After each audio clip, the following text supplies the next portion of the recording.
Hey guys, Drake again, RPG Construct with another Mouseguard how-to videos. Today we're going to talk about skills. And I was going to do skills along with abilities, but the abilities one ran a little bit long, so we're kind of doing these separate. So, your skills. In Mouseguard, your mouse, your character, can have a maximum of 24 skills. Okay, skills and wises. In the next video I'm going to talk about wises, but there's a total of 24 of these things. Basically, what you know. Okay, so and they're rated 1 to 6. Okay, and they're basically whatever you want them to be. Whatever you think that your character would be proficient in, that's what you're going to do. So just like abilities, okay, skills can be tested, okay, and you test those skills. So on the screen here, you know, it comes standard here with fighter, healer, hunter, instructor, pathfinder, scout, survivalist, all those things. From the character that we built before, I had laborer, smith, armor, all that jazz. So you see there's plenty of other ones here that we can add. But for the purpose of what we're doing, we're just going to leave it right there. So with that, guys, how is a skill tested? Well, in the game, they described them as something called obstacles. Okay, so obstacles are basically what you are going to be tested.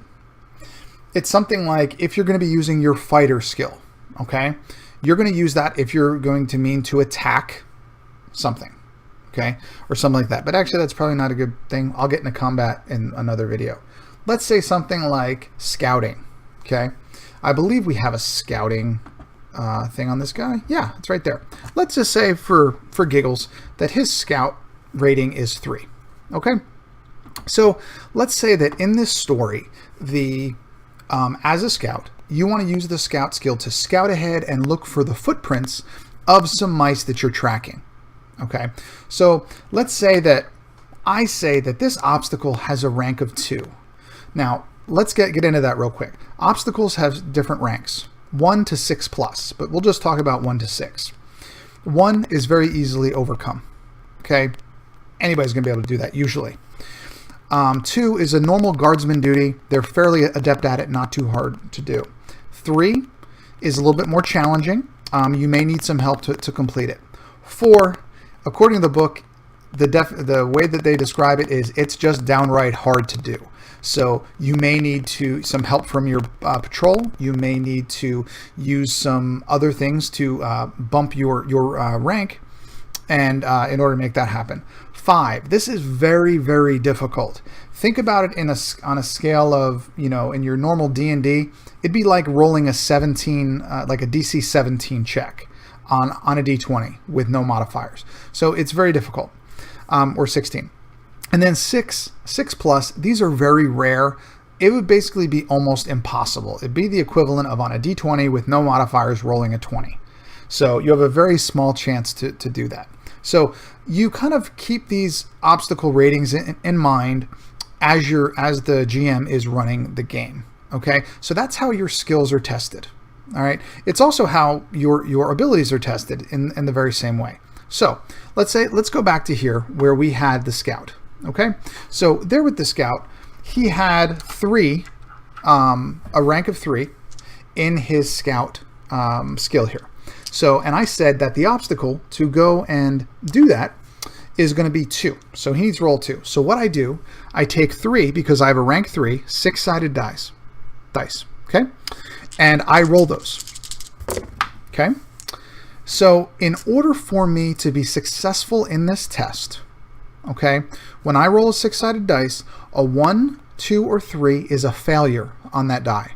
A 4, 5, or 6 is a success. So when I roll these 3, in order to pass the test on that skill, I have to roll at least 2 of these 3, a 4 or above. Okay, I rolled, let's see if I can show you here.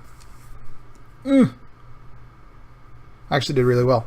I actually rolled 3 successes, so I easily passed that test, right? And that's how all of these things go, okay? And that's just the basics of it. There are absolutely things that can make an obstacle more difficult, like weather or nighttime or terrain or something like that, that could make it more difficult to complete this test or to pass this test. But you also have things to make it easier. Your patrol mates can help you. You can get gear that can specifically help you. You can have certain knowledge that can help you with this test. Okay. And again, we'll get into the wises and the traits and all that stuff in the next videos. But there are always generally ways to, did I just say that? Yes, I did. There are generally ways to increase your chance of success on these tests. Okay. So, went through that. So if you are, if you have skills, right? And, you know, you start out with that certain amount. Remember we said that you would start out with this or that. So let's say, for example, that we started out with a fighter level of 2. Okay. In order to advance that, to get that to a 3, as far as through your usage of that skill, these little bubbles come into play. Okay. And what they are is this is pass and this is fail. In order to increase this number, okay, your number of passes has to be equal to the current rating for that skill. And your failure, the number of failures, has to be 1 less than your current rating.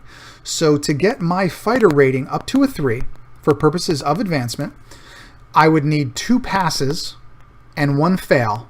And this can be mid-session. It doesn't have to wait to the end of the session to do it. Immediately when that happens, when those numbers are hit, it goes up to 3. And that's not just for fighter. And as far as skills goes, guys, there's everything from, you know, from administrator to armorer, smith. I mean, there are literally 15 pages. Everything from armorer to weather watcher. You can imagine the skills, and it really allows you to focus on what you want this character to be. Okay. And if you're creating it with knowledge of what the mission is, you can design it, if you choose, in such a way that that's very helpful for you, that works really well with that mission or that goal that you're going for. So that is how the skills are tested. That's a little bit getting into obstacles, and that's also getting into how these things are advanced. So whatever that number is, that's the number of 6-sided dice that you roll, and you have to roll a greater number of successes than the obstacle that you are trying to overcome. Okay? Very simple, and I know it sounds a little clunky when you first say it, but it's simple. If it's an obstacle 3, you need 3 successes. And the number of dice that you roll is based off of your skill ranking and whatever other modifications that we're going to add in a later video. But I hope that explains it, guys. Again, that's what the ratings are. That's what the little bubbles are here. That's how you push everything forward. And a maximum, as we said, the maximum number of skills that you can have, skills and wises, is 24. So remember, if you go more than 24, that you're going to have to lose one. And I would think that would be a crazy long campaign if you had 24 skills. Oh, you know what? I forgot to talk about something. How do you learn a new skill? I forgot. So when you are learning, when you want to learn a new skill, I actually wrote this down. I took notes. Yeah. So you can try any test skill, even if you don't have it.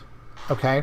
You don't have to have the skill. You can use your nature ranking, okay, or your nature skill in place of anything, okay? But if you use your nature skill, you cannot learn that skill, okay? Well then, Drake, how do you learn a new skill? I'm glad you asked, people out there on the internet. What you have to do, you have to make either a will or a health skill check. Okay, and let me just read it verbatim because I don't want to mess it up. Okay, you basically roll with your will or health, whichever one is more appropriate. Is it mental or is it physical, right? In place of nature. Okay, you use your abilities, your wises, your help from your teammates, your gear, and then you half it.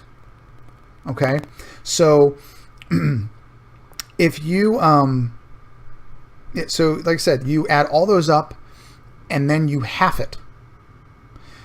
And if you needed to roll, if that particular test was a 2, then you needed to basically roll a 4 successes in order to learn that skill. Okay. There is also something called beginner's luck. And as we said, nature can be used in place of this skill, but if you use beginner's luck,